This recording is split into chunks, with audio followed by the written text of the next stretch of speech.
Tonight, we'll discover a powerful secret that Buddhist monks have used for centuries to quiet the restless mind and find deep, meaningful rest. We live in a time of constant noise, endless to-do lists, notifications, worries about the future, regrets from the past. Our minds are rarely still. Even when our bodies are lying in bed, our thoughts continue running, calculating, and remembering. And yet there are those who have found peace, deep peace, a peace that doesn't depend on external conditions or whether today was a good or bad day. It is a kind of peace that comes from within. Zen Buddhism does not ask us to become someone new. It does not demand we reach for the sky or chase after visions. Instead, it gently reminds us, what you're looking for is already here. In this journey, we will explore 10 remarkable Zen stories, each a doorway into stillness. Each one holds a hidden key that can unlock your mind's natural ability to let go. Let us begin with the story of the empty boat. The empty boat, an invitation to stop blaming. A wise Zen master was once meditating on a riverbank. As the fog rolled in, he noticed a small boat drifting slowly toward him from the mist. At first, he didn't think much of it, but as the boat came closer and didn't change course, he realized it was going to bump into him. Frustrated, he stood up and yelled, "Watch where you're going!" But the boat made no reply and soon bumped into him gently. To his surprise, he saw the boat was empty. No one to scold, no one to blame. The anger inside him suddenly had nowhere to go. And in that moment, something shifted. He realized his anger didn't come from the boat, it came from within. Mindfulness. Catching ourselves before the reaction. Zen teaches us to observe the process of anger like this. First, the spark. Maybe someone speaks harshly to you. Then, the tightening in the chest, the quickening breath, the urge to respond, to retaliate. But what if we paused? The boat might not always be empty. Sometimes people really are unkind, unfair, even cruel, but that doesn't mean we must always react. Zen invites us to see each moment as it truly is, not as our emotions want to label it. The next time someone bumps into you emotionally, ask, "Is this boat empty? Is my reaction helping me or hurting me?" The wisdom of Master Dogen: study the self, forget the self. In the 13th century, Zen Master Dogen wrote, "To study the way is to study the self. To study the self is to forget the self. To forget the self is to be awakened by all things." This is not about erasing your identity, but about loosening the tight grip we have on who we think we are. When we identify too strongly with every passing thought, feeling, or opinion, we trap ourselves. But when we study the self without clinging, we begin to notice something. The self changes. Moods shift. Thoughts come and go. And in that space, freedom arises. Letting go of should be to embrace what is. So much of our suffering comes from the belief that things should be different. I should be happier. They shouldn't have said that. Life should be fair. Zen doesn't promise to fix your problems. It doesn't guarantee your world will change. But it does offer a different question. What happens if I stop fighting what is and just see it clearly? This is not weakness, it's clarity. A practice for tonight. As you prepare to rest tonight, try this simple Zen-inspired practice. Close your eyes. Notice your breath, not to control it, but to feel it. Imagine your thoughts are boats floating on a river. Don't jump in. Don't chase them. Just watch them pass. If a boat bumps into you, anger, worry, regret, ask, "Is this boat empty?" You don't need to fix anything tonight. You only need to notice. Final reflection. Zen is not about escaping life, it's about entering it completely. And sometimes, the deepest peace doesn't come from solving every problem, but from finally realizing I can rest even with all of this still here. I can breathe even if I haven't figured everything out. I can be still even if the river of life keeps flowing. So tonight, let the boats float. Let the moonlight fall gently on the water of your mind, and may you find what's always been there, the stillness beneath the surface, the silence that was never lost, the peace that needs no reason. We spend our lives caught between two tigers, the regrets of the past and the fears of the future. This is one of the most profound images in Zen Buddhism. It appears in the famous story of the man hanging on a cliff, pursued by danger above and below. The story is simple, yet powerful enough to awaken deep insight into the nature of human suffering and how we might free ourselves from it. The story of the man and the tigers. A man was walking through a forest when suddenly a ferocious tiger chased him. Running for his life, he spotted a vine hanging over the edge of a cliff. Without thinking, he grabbed it and climbed down. As he hung there, heart pounding, he looked below. There was another tiger, waiting at the bottom. Then he heard a faint rustling sound. Two mice, one white and one black, were slowly gnawing at the vine he was holding onto. Just then, he noticed something. A strawberry growing from the cliff wall, vibrant and red. With one hand still gripping the vine, he reached out, picked the strawberry, and ate it. How sweet it tasted. Decoding the symbols. This story isn't about survival. It's about something far more universal. The tiger above represents the past, the regrets, mistakes, guilt, and trauma chasing us. The tiger below is the future, the unknown, the fear of death, anxiety about what's to come. The mice, black and white, are time, night and day, slowly eroding our grasp on life. And the strawberry? It's this present moment. The story shows how, even in the middle of danger and uncertainty, there is something precious, something real, something immediate. But most of us are so consumed by fear and regret that we miss it. Why are we so rarely present? Zen Buddhism offers a powerful explanation. Our minds are survival machines. They evolved to scan for threats, to replay mistakes, to predict possible futures. This helped our ancestors avoid danger, but in modern life, this tendency becomes overactive. We replay conversations over and over, we anticipate disasters that may never happen, we cling to what was lost, and fear what might be taken. The result? We're almost never truly here. The two arrows, pain versus suffering. The Buddha once gave this analogy. When a person is struck by an arrow, they feel pain. But if they are struck by a second arrow, their reaction, their resistance, the suffering deepens. The first arrow is what happens, a breakup, an illness, a job loss. The second arrow is how we respond, the blame, the anger, the self-pity. Zen teaches us to see the second arrow clearly and choose not to add to our suffering. The power of perception. Another Zen saying reminds us, what you think, you become. What you feel, you attract. What you imagine, you create. Our thoughts are not just reactions, they are also creative forces. If we constantly think we are victims, we start living like victims. If we believe we are unworthy, we begin to act in ways that push others away. But if we meet pain with awareness, even loss can lead to growth. A teaching from the Buddha, the mustard seed. Once, a grieving mother named Kisa Gotami came to the Buddha, devastated by the death of her only child. She pleaded, "Please, bring him back to life." The Buddha gently said, "I can help you, but first, bring me a mustard seed from a home where no one has ever died." Eager, she went door to door asking the same question.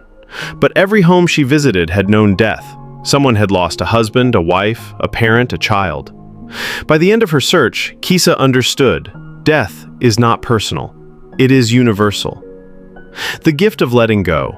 The Buddha didn't offer her comforting illusions. He didn't say, "You'll see him again someday." Instead, he gave her a chance to see reality as it is. This is compassion in Zen, not in soft words, but in guiding others to awaken.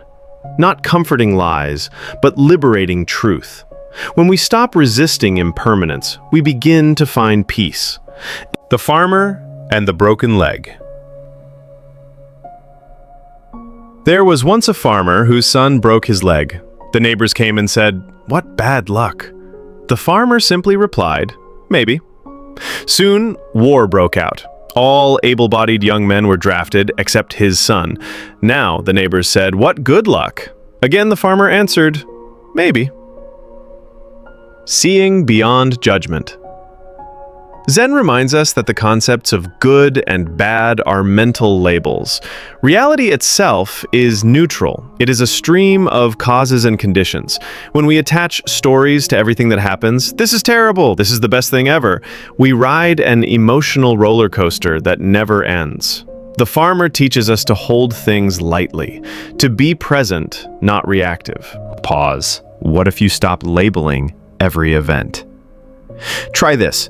Recall something recent that you labeled as bad. Ask, what if this is just happening? Not good, not bad. Now something good. Ask, am I clinging to this too tightly? When we release these labels, we find space, room to breathe, to respond instead of react. Anger is a fire you hold. The Buddha once said, "You are not punished for your anger, you are punished by your anger." Holding anger is like clutching a burning coal, hoping to throw it at someone. You get burned first. Zen doesn't suppress anger, it acknowledges it, observes it, then gently lets it go. Letting go, not for others, but for you. Forgiveness in Zen is not about pretending things didn't hurt. It's about choosing not to carry the pain any longer. I let this go, not because they deserve peace, but because I do. Living with the strawberry. The man hanging from the cliff could have done what most of us do. Scream about the tigers, panic about the mice, curse the unfairness of it all. Instead, he saw the strawberry. He tasted it. He lived fully in that moment, even though death was near. This is the Zen invitation. Not to deny reality, but to meet it completely. A practice for the next 24 hours. Whenever you catch yourself ruminating about the past or worrying about the future, pause and ask, where's the strawberry right now? It might be a smile from a friend, the warmth of the sun, a sip of tea. Taste it. Be there. Conclusion. Between the tigers, there is still beauty. Yes, time is passing. Yes, there is loss. Yes, the vine is fraying, but also there is this breath, this light, this moment. Zen doesn't deny the cliff or the tigers, but it whispers, even here, you can awaken. Even now, there is a sweetness. And if you truly taste it just once, you will know the way home. The teacup is already broken, embracing impermanence and letting go. When we see things as permanent, we suffer. But when we embrace impermanence, we are free. Among Zen teachings, few are as strikingly simple and deeply transformative as the parable of the monk and the teacup. At first glance, it's just a story about a cup.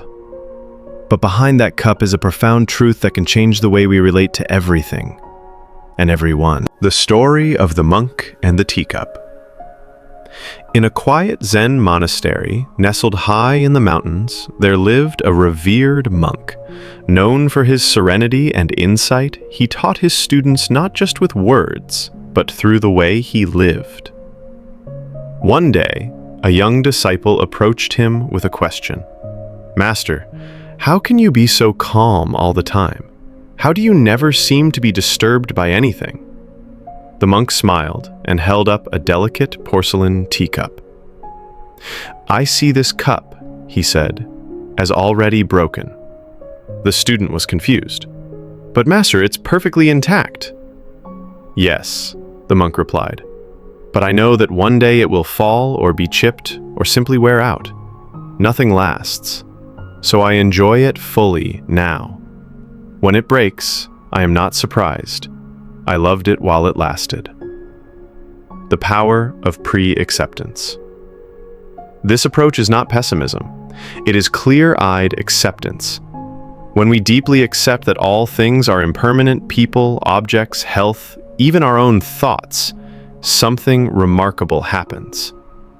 We love more fully. We cling less. We are not shattered when change comes because we knew, deep down, it would. Impermanence is not the cause of suffering. Our resistance to it is. Everything is already broken. This doesn't mean life is hopeless or bleak. On the contrary, it makes each moment more precious. The hug from a loved one, temporary. The cup of tea on a rainy morning, fleeting. Even pain, heartbreak, and sorrow, they too will pass.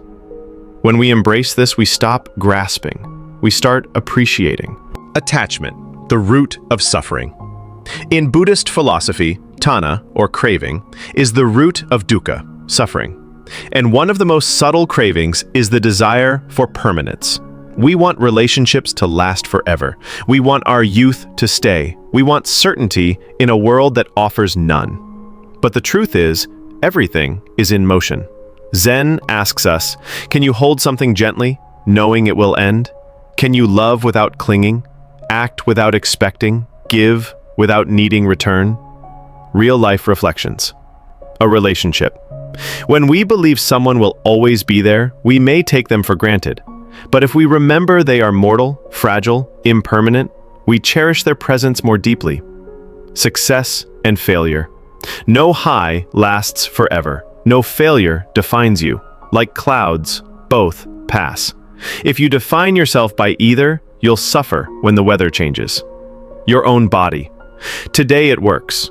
Tomorrow, maybe not. Zen invites us to respect it, care for it, enjoy it, but never mistake it for who we truly are. Gift of non-attachment. Non-attachment is not detachment. It is not cold or indifferent. It is deep engagement without ownership. Imagine holding a butterfly in your hands. Attachment says, stay, don't fly away. Detachment says, I don't care if you fly or not. Non-attachment says, I love this moment with you, and I'll let you go when it's time. That's the way Zen encourages us to live, with tenderness and freedom. The raft in the river. The Buddha once taught a parable. A man builds a raft to cross a dangerous river. After reaching the other side, he considers carrying the raft on his back as he continues his journey. But the Buddha asked, should he carry it? No. The raft served its purpose. Now it is time to let it go. Likewise, the Buddha said, let go of even good things when they no longer serve you. That includes beliefs, identities, habits, and roles we once needed, but no longer do. Your own body. Today it works. Tomorrow, maybe not. Zen invites us to respect it, care for it, enjoy it, but never mistake it for who we truly are. Practice, see what's already broken tonight. Take a few minutes to reflect on something you deeply value. A favorite object, a close relationship, a personal accomplishment. Now, ask yourself, can I see this as already broken? Not to devalue it, but to love it more deeply while it lasts. Can I appreciate it now, knowing change is part of everything? Living like the teacup is broken. When you drink your coffee, know it will cool. When you laugh with a friend, know the moment will pass. When your child hugs you, know one day they will leave the nest. This is not sadness, this is awake joy. The Zen paradox. Here lies one of the paradoxes of Zen. The more we let go, the more we love. The more we accept loss, the less we fear it. The more we embrace impermanence, the more alive we feel. Conclusion: freedom through letting go. When the monk said, the teacup is already broken, he wasn't rejecting life. He was embracing it. He wasn't waiting for loss to happen. He was living as if every moment matters, because it does. So often we ask, how do I keep this forever? How do I avoid loss? How do I make it last? Zen offers a different question. Can I love it deeply, even as I let it go? That is the heart of this teaching. So now, hold your own teacup. Imagine it already broken. And in that awareness, drink slowly, smile deeply, and be free. The empty cup. Humility, giving, and true learning. How can I show you Zen unless you first empty your cup? This iconic statement from a Zen master to a visiting professor captures one of the most essential truths in Zen. To receive wisdom, we must first let go of what we think we know. This part of our journey brings us through stories of giving, presence, and the importance of emptiness, not as lack, but as openness. The merchant and the robe. Giving with discernment. A wealthy merchant once came to the Buddha, deeply moved by his teachings. In an act of reverence, he offered the Buddha an exquisite silk robe, embroidered, elegant, and far beyond anything a monk would normally wear. "Master," the merchant said, "please accept this as a token of my respect." The Buddha smiled gently and replied, "This robe is far too extravagant for someone who lives simply. If you truly wish to honor me, take this robe and give it to someone in need, someone who has no robe at all." Giving is not about the object, but the intention. The Buddha's response teaches a profound truth. Generosity is not about the value of what we give, but about the mindfulness behind the act. It's easy to give from surplus, it's easy to give for recognition, but true generosity is rooted in compassion and discernment. Sometimes, the best gift is not material at all. Your full attention, your presence, your ability to listen, these may be the most precious gifts of all. Modern reflection. In today's world, we often equate generosity with money or gifts. But ask yourself, can you offer your time to someone who needs to talk? Can you withhold judgment when someone makes a mistake? Can you be present with someone in pain without trying to fix them? These are also forms of giving, and perhaps the most powerful kind. The two monks and the woman, compassion versus dogma. Two monks, one old and one young, were walking along a muddy road during a journey. They came upon a young woman, dressed in fine clothes, unable to cross a deep puddle without getting drenched. Without hesitation, the older monk lifted her up and carried her across.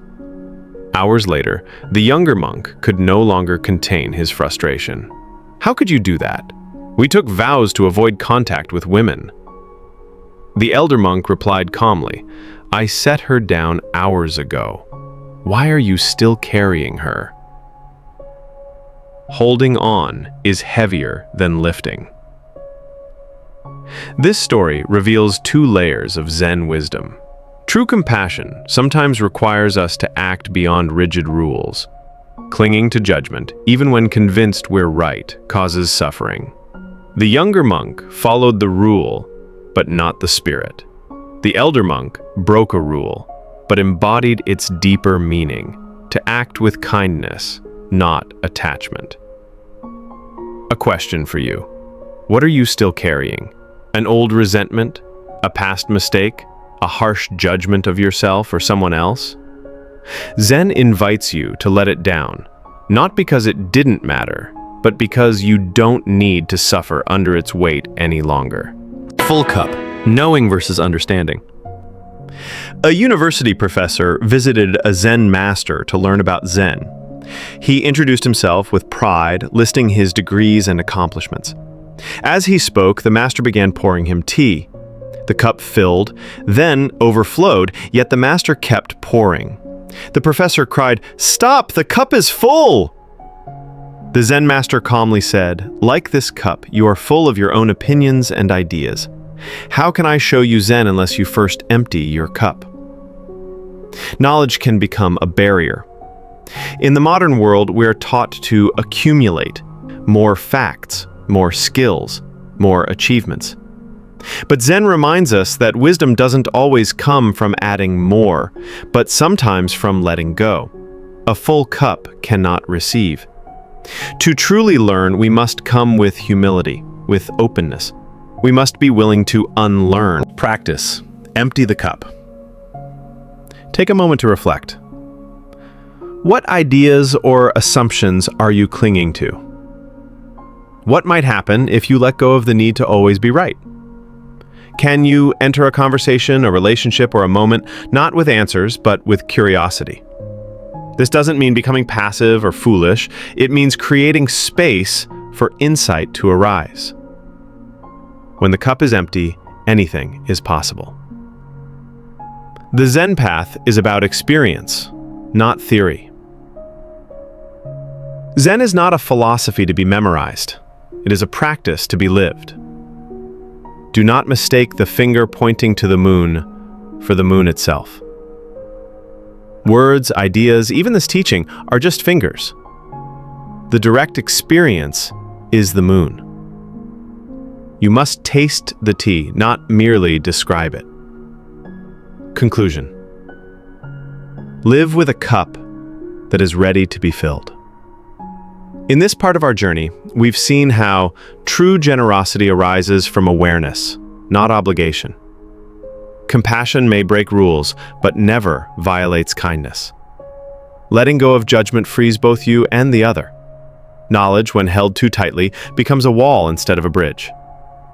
Zen doesn't ask you to reject your experiences or knowledge, but to hold them lightly. So the next time you enter a moment, a conversation, a meditation, ask, is my cup already full? Or am I ready to receive? The muddy road. Wisdom is found in experience, not ideas. My teaching is not a philosophy. It is the result of direct experience. These were the words of a Zen master to his disciples as they trekked along a muddy country road. This part of the journey leads us to confront a common mistake in the spiritual life and in life itself, mistaking theory for understanding and talking about wisdom for actually living it. The Zen master and the dirty road. One rainy season, a Zen master and a group of disciples were traveling on foot through the countryside. The path was wet, slippery, and uncomfortable. Along the way, they passed a majestic temple on a hill. The sounds of chants and bells could be heard from inside. Some disciples paused and gazed longingly at the temple, whispering to one another, "Wouldn't it be better to stop there, sit in the meditation hall, and discuss the scriptures in comfort?" The master, hearing their thoughts, turned and said, "Wisdom is not up there on that hill. Wisdom is here, beneath your feet." Experience as the real teacher. Zen reminds us again and again, you cannot understand water by reading about it. You must get wet. The muddy road represents life itself, messy, unpredictable, humbling. The temple is our idealized concept of spirituality, clean, quiet, elevated. But real awakening doesn't happen in comfort. It happens on the path, when we get frustrated, when things go wrong, when the rain soaks through our shoes and we must choose presence over complaint. The mud is the teaching. The mud on the road is not an obstacle to the path, it is the path. It teaches patience, it forces attention to each step, it reveals our inner reactions, anger, resistance, blame, and gives us the opportunity to meet them with mindfulness. In Zen, we don't run from the mud, we learn to walk through it with awareness. The mirror of life. The Zen master once asked a student, "If your mind were a mirror, what must you do to see clearly?" The student replied, "Clean off the dust." The master handed him a cloth. Day after day, the student polished. The dust didn't vanish easily, it clung. He tried water, oil, even fine ash. But slowly, the surface began to reflect. Your life is the mirror. Everyday experiences bring dust, irritations, doubts, fears, desires. Zen does not ask us to reject these things, but to see them clearly, without being consumed. The dust is not permanent. With steady attention, it can be cleared. This is why practice is not just seated meditation. It is also how we walk, eat, speak, react, and live.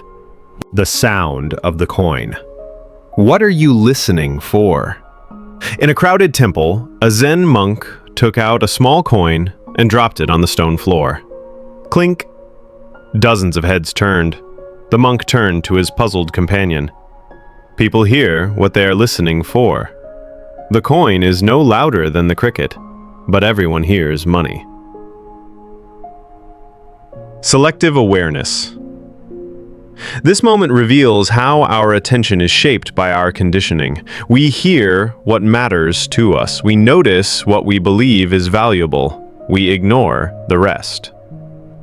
This is why many people miss the subtle teachings of life, the small joys, the breath, the wind in the trees, because they are not listening for those things. Zen practice helps us widen our awareness. The quieter you become, the more you can hear. Becoming still enough to listen. Stillness is not the absence of movement, it is the absence of inner noise. When we let go of constant commentary, comparison, judgment, and distraction, we begin to notice the rhythm of our breath, the warmth of sunlight, the wisdom already within us. What you are looking for is already speaking to you, but you must become quiet enough to hear it. Practice. What are you hearing? Today, notice where your attention naturally goes. Is it toward the loud, the dramatic, the urgent? Or do you make space to hear what's soft, subtle, and sacred? Try listening to the silence beneath the noise. See if something deeper is trying to speak. Clarity is found in the mess. The Master's teaching about the muddy road and the polished mirror are reminders that wisdom is not always clean or pleasant. It often arises through discomfort, confusion, and persistence. If you want to see clearly, you must be willing to look into the dust, the mud, and the mirror of your own mind. Let go of seeking ideal moments. The students who wanted to retreat to the temple misunderstood something important. There are no ideal conditions for awakening. The road is always muddy. The mirror is always dusty. The mind is always noisy at first. But these are not signs that you're failing. They are the very conditions of the path. Conclusion. Embrace the mud, polish the mirror, listen deeply.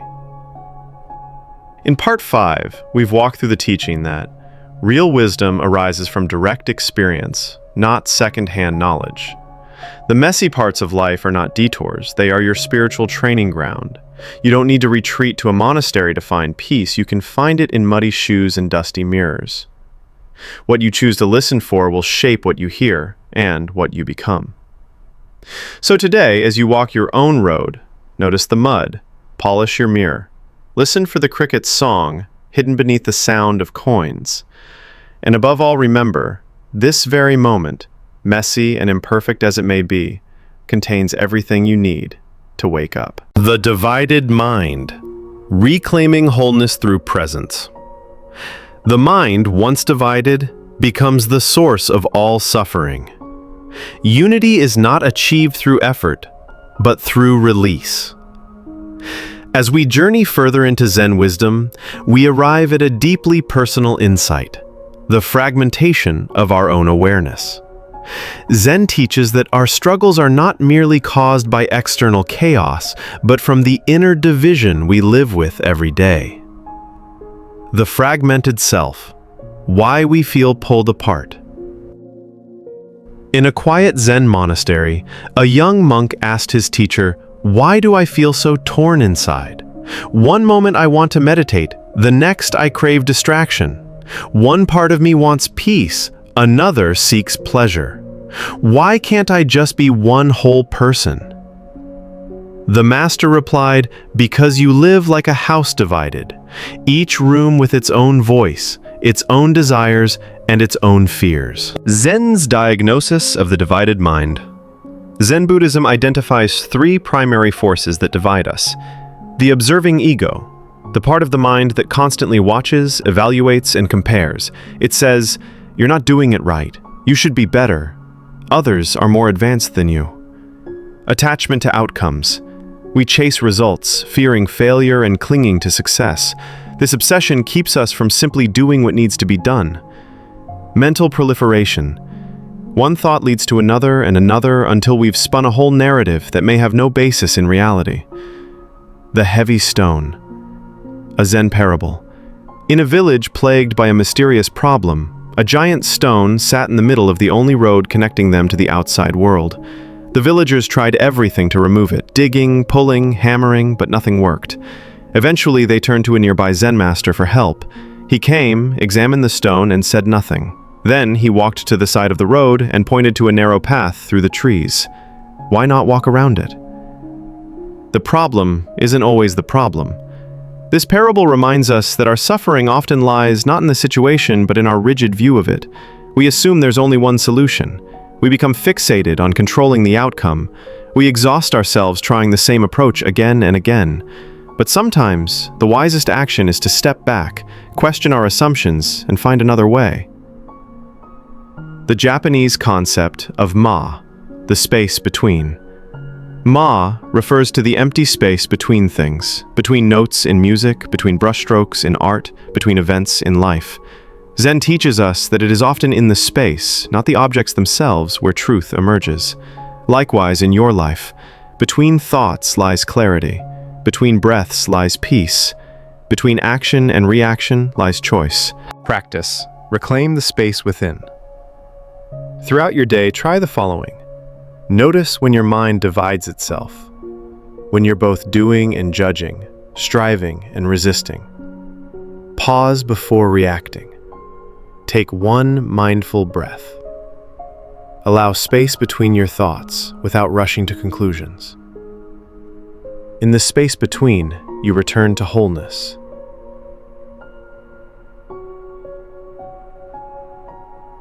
You are not your thoughts, the mirror of awareness. One day, the Zen master showed his students a mirror and asked, "If this mirror is covered in dust, what must you do to see clearly?" The answer was simple: clean the mirror. Your mind is the same. When clouded by anxiety, judgment, and thought loops, it cannot reflect reality as it is. But the dust is not permanent. With mindful awareness, you can return to clarity. The musicians and the coin. In a temple filled with people, a monk dropped a coin onto the stone floor.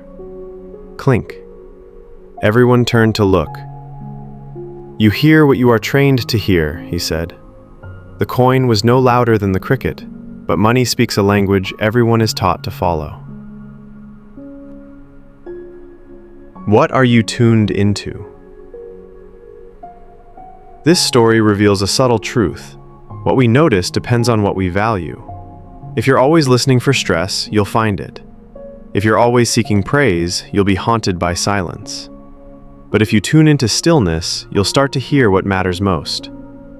Zen invites you to retrain your awareness, to listen for presence, beauty, truth, and peace. The strawberry, presence amid crisis. In another famous Zen story, a man running from a tiger falls off a cliff. As he clings to a vine, another tiger waits below. Two mice begin to nibble the vine. Certain death is near.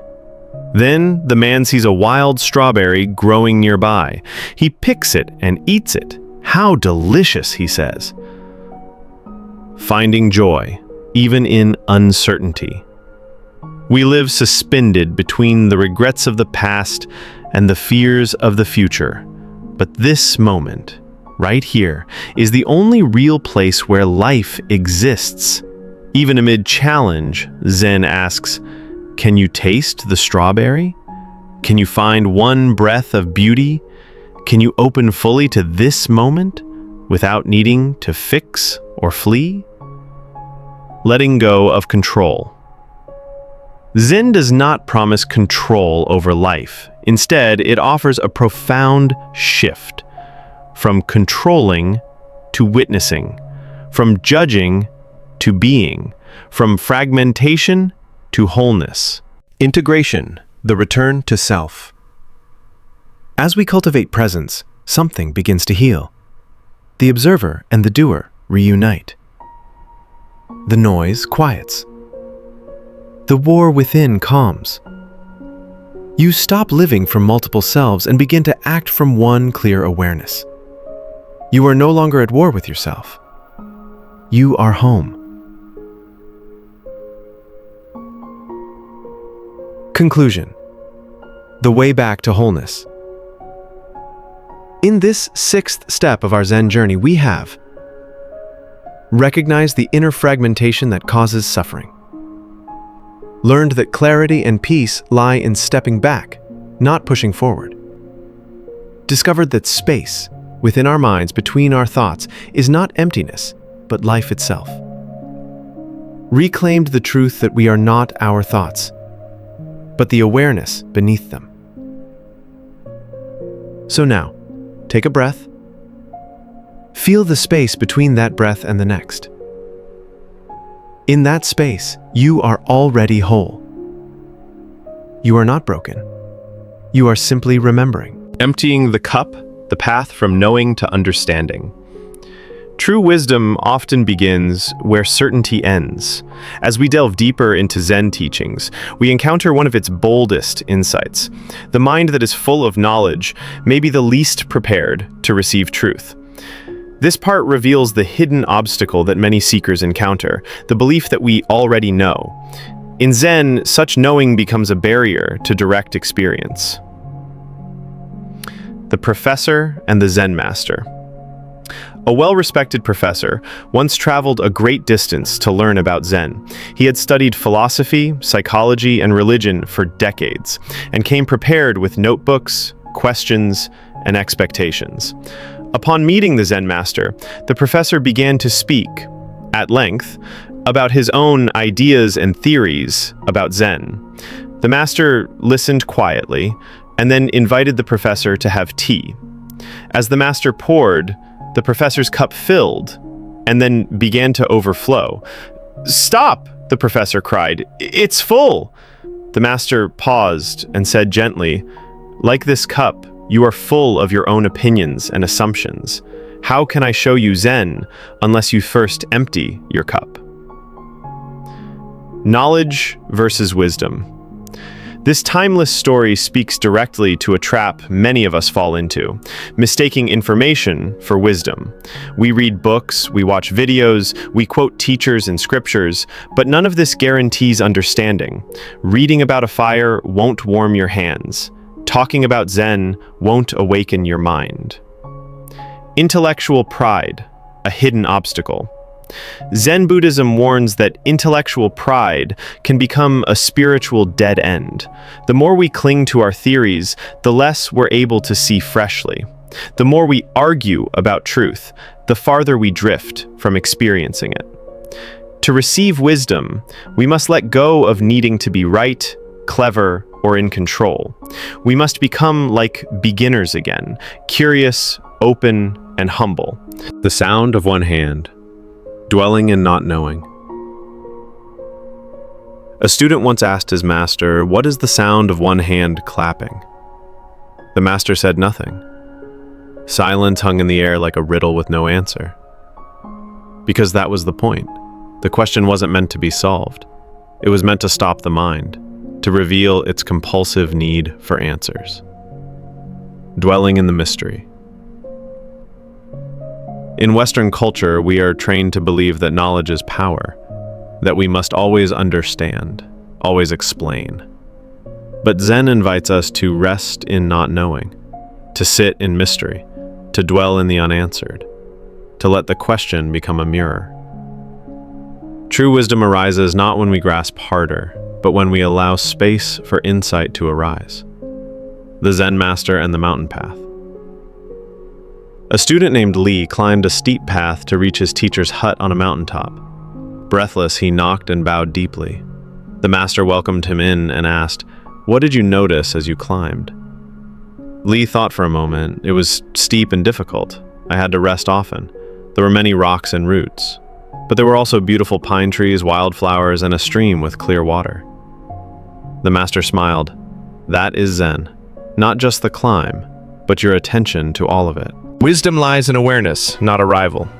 The climb wasn't a metaphor, it was the teaching. The rocks tested Lee's patience, the beauty opened his heart, the fatigue showed him his limits. Zen is not found at the top of the mountain, but in how you walk each step. Shikantaza, the practice of just sitting. One of Zen's deepest practices is called shikantaza, which means just sitting. Not for a goal, not to become enlightened, not to reach a higher state, just sitting, breathing, watching, being. In this practice, you don't try to improve the moment, you simply allow it. This moment, exactly as it is, contains everything needed for awakening. Practice, emptying the mind.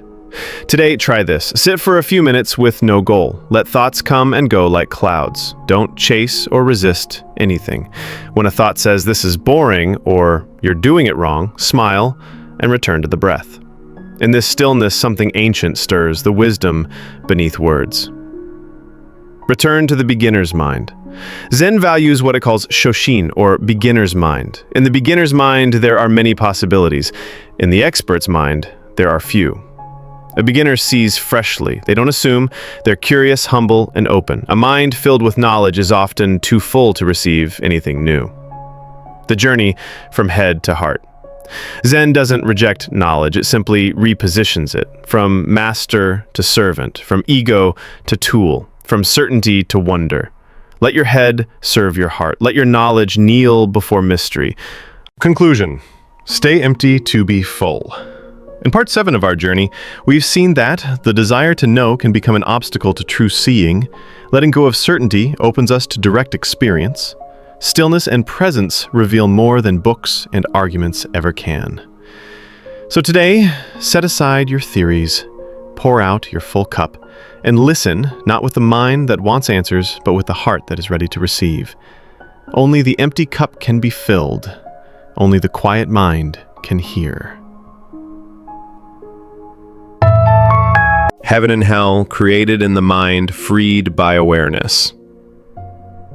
Heaven and hell are not places we go to, but states we create within ourselves.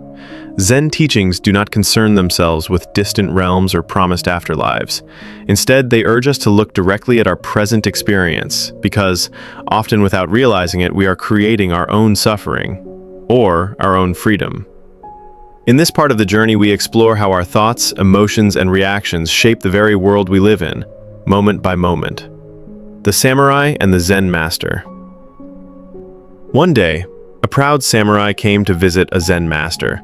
He stood tall in his armor, introduced himself with honor, and asked, "Master, please teach me the difference between heaven and hell." The Zen master looked him over, and with a calm but sharp tone replied, "You call yourself a samurai? You're nothing but a brute in a costume. You look ridiculous." The samurai's face turned red with fury. His hand gripped the hilt of his sword, shaking with rage. Just as he was about to draw it, the master said softly, "That is hell." The samurai froze. His eyes widened. He understood. He dropped to his knees in humility. The master then said, "And that is heaven." How our reactions create our world. This teaching is both simple and profound. Heaven and hell are created in the mind. Hell arises in reactivity, when anger takes over, when ego feels insulted, when judgment explodes. Heaven is found in awareness, when humility, presence, and understanding enter the scene. It's not about what happens to us, it's about how we meet what happens. Hell is instant, automatic, and familiar. Think of how quickly we fall into these states. Someone cuts us off in traffic. A loved one says something harsh. A plan falls apart.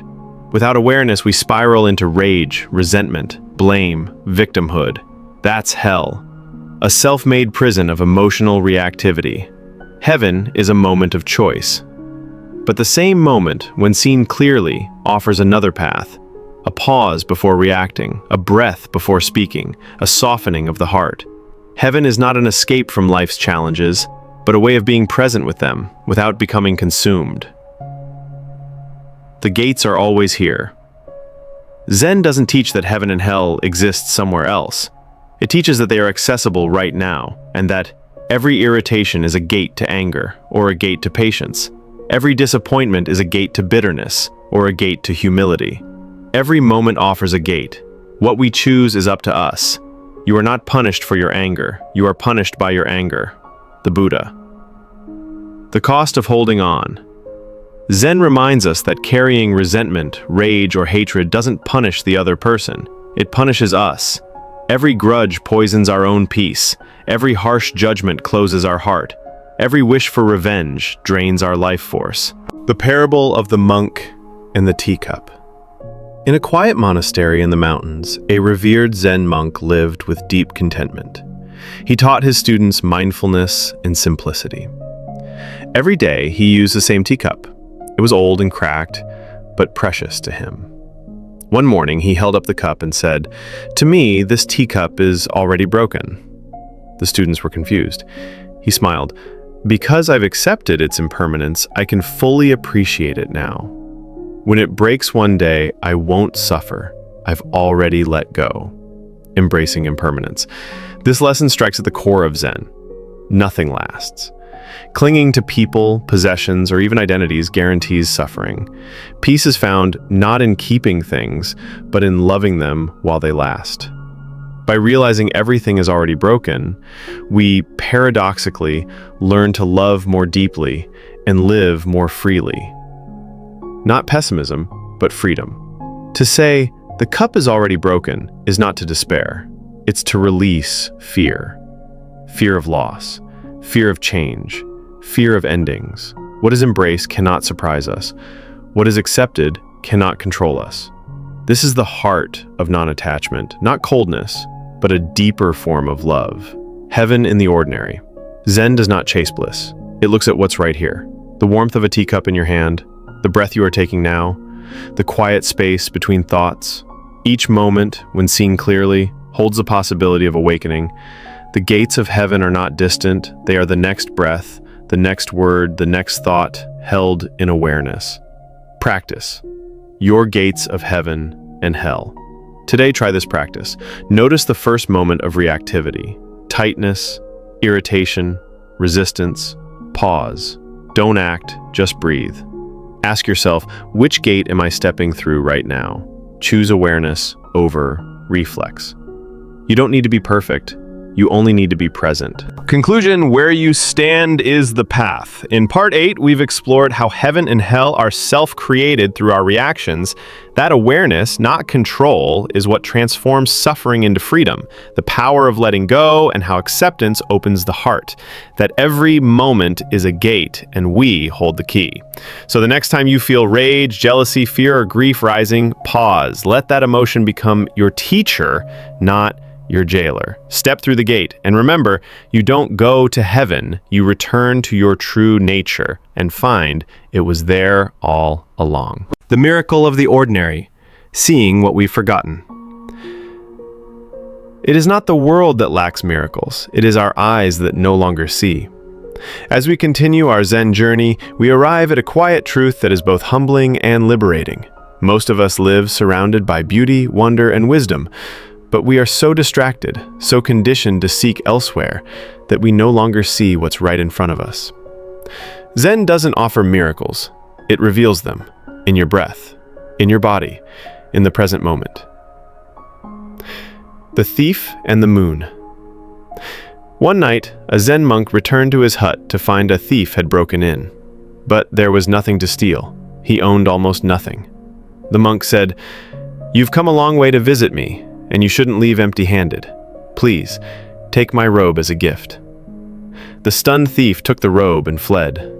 Later, the monk looked up at the full moon and whispered, "Poor man, I wish I could give him this beautiful moon." This moment is enough. This story illustrates the abundance of awareness. The moon can't be stolen. The moment can't be taken. True riches are not held in things, but in how we see.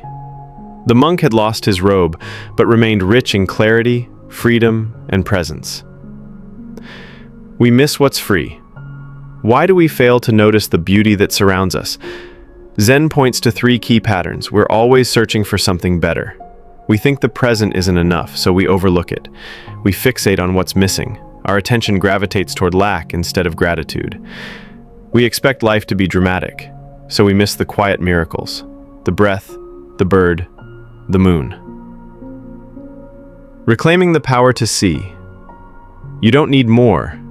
You need to see differently. The morning light on your floor, the sound of rain tapping your window, the smile of a stranger. These are not small things. They are the gateway to awakening. The Japanese aesthetic of wabi-sabi Zen embraces the concept of wabi-sabi, the beauty of imperfection, impermanence, and simplicity. A chipped bowl, a wrinkled face, a fleeting moment. Rather than polishing life until it shines, Zen asks us to bow to the crack, to find grace in what is flawed and fading. Nothing lasts, nothing is finished, nothing is perfect, and that is the beauty of it. Practice. See what you've been missing. Try this today. Pause, look around, your room, your garden, your street. Name 3 things that are ordinary but beautiful. Breathe, let them register fully. You don't need to change your life, you only need to awaken to the one you're already living. Every vessel has a purpose. In a teaching story, a Zen master laid out a collection of boats. Some were made for carrying cargo, others for speed, others for shallow waters. He said, "Each has its purpose. It is not about which is best, but which fits your journey. Find the practice that serves you." Zen reminds us that no single path fits all.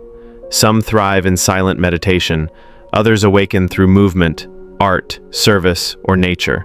The key is to discern what brings you back to your center, what helps you feel still, present, and alive. That is your vessel. Use it. Belief versus experience. The Buddha once said, "Believe nothing, no matter who said it, unless it agrees with your own reason and experience." Zen encourages direct experience over blind belief. Don't follow a path just because others do. Don't accept teachings just because they sound spiritual. Test everything against the instrument of your own heart. Truth is not a doctrine. It is an echo that resonates when you are fully alive. The sound of truth. What does truth sound like? Not always words. Sometimes it's the silence in meditation. Sometimes it's the tear you don't explain. Sometimes it's the full body yes when you say no to something wrong for you. Listen, not with your ears, but with your awareness. From knowing to being. So far in this Zen journey, we've learned to question our assumptions, open to mystery, release the need to fix or figure everything out. Now, Zen asks us to go one step deeper. Don't just understand Zen, be Zen. This doesn't mean sitting cross-legged all day. It means eating with attention, walking without rushing, loving without clinging, listening without preparing your reply. Zen is not something you learn, it is something you become, moment by moment. Conclusion: nothing missing, nothing extra. In Part 9, we've discovered how we overlook the quiet miracles around us, that real wealth lies in presence, not possessions, that beauty is found in the imperfect and simple, that truth is not imposed, but felt and lived. So today, don't seek more. Instead, let yourself see what's already here, with fresh eyes and a soft heart. This moment is not lacking. You are not lacking. Just remember to look. The Mountain Path. Arriving without leaving. There is no path to peace. Peace is the path. As we reach the final stage of this Zen journey, we come to a powerful realization. We have been seeking something, wisdom, peace, enlightenment, out there, as if it were distant or hidden. But Zen quietly turns us back toward where we've always been. This part invites us to recognize that the sacred is not a destination, but a way of being in the world, now.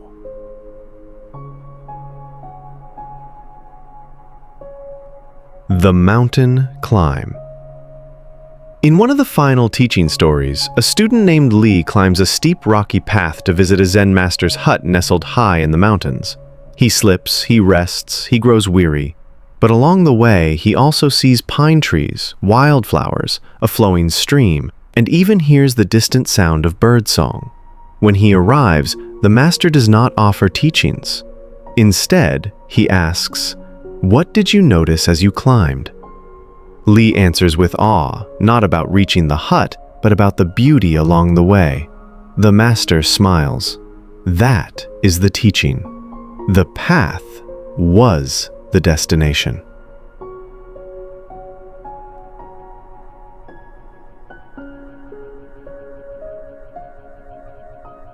Zen and the practice of shikantaza. Zen Buddhism often returns to the simple but profound practice of shikantaza, or just sitting. No goal, no technique, no trying to awaken. It's the art of being fully present, not seeking some future transformation, but resting in this moment completely. When you sit, just sit. When you eat, just eat. This teaching appears simple, but it challenges our deepest habits. The drive to improve, the urge to become, the belief that this moment is not enough. Zen invites us to drop all that. If you cannot find it here, you will not find it anywhere.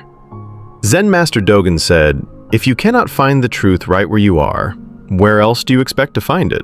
We spend so much of our lives chasing the next book, the next retreat, the next breakthrough, but Zen gently whispers, "You're already home. You simply haven't recognized it." Awakening is a shift in perception. It's not a lightning bolt. It's not a mystical trance. It's a quiet, powerful shift from doing to being, from searching to seeing. What changes is not the world, but the way you relate to it. The mirror and the dust. In another story, a young monk is given a dusty, ancient mirror by his teacher. The master says, "Clean this mirror." Day after day, the monk tries different methods: water, oil, ash, polishing cloths. Slowly, the grime fades. His own face begins to appear. He understands. The mirror is his own awareness. Polishing the mirror of the mind. Zen teaches that we cannot force clarity, but we can remove the obscurations, judgments, obsessions, expectations, fear. As we sit in mindfulness, these begin to fall away. What remains is not new. It was always there. It's you without distraction. It's life seen clearly. The finger in the moon. One of Zen's most famous metaphors is this: the teachings are like a finger pointing to the moon. Don't mistake the finger for the moon. This reminds us not to cling to words, concepts, teachers, rituals. These are tools, but the real treasure is direct experience. Don't worship the finger. Look where it points. Choosing the right boat. In a teaching story, a Zen master compares spiritual paths to boats. Some are built for speed, some carry many passengers, some glide easily in shallow waters. None is superior. Each suits different travelers. The master asks, "Where are you trying to go? What waters are you crossing?" Choose the vessel that fits your temperament, your struggles, your heart. The path is yours to walk. There is no universal method. There is no single truth. Only what brings you home to yourself and what helps you meet life with greater compassion and clarity. Zen doesn't give answers. It gives you yourself. The paradox of effortless effort. In Zen, awakening does not come through force. It comes through effortless effort, a kind of sacred discipline where you show up again and again, but without grasping. You sit, you breathe, you return, and in that repetition, something subtle changes. You soften, you see, you become present. Conclusion: there is nowhere else to be. In part 10, we've seen that the path is not separate from life. It is life. Every step, breath, and moment is sacred when met with awareness. The teacher is not outside you. It is your own direct experience. The destination is not later, it's here. So now you've completed this journey, but really nothing ends. The invitation is simple and infinite. Just this, just now, just be.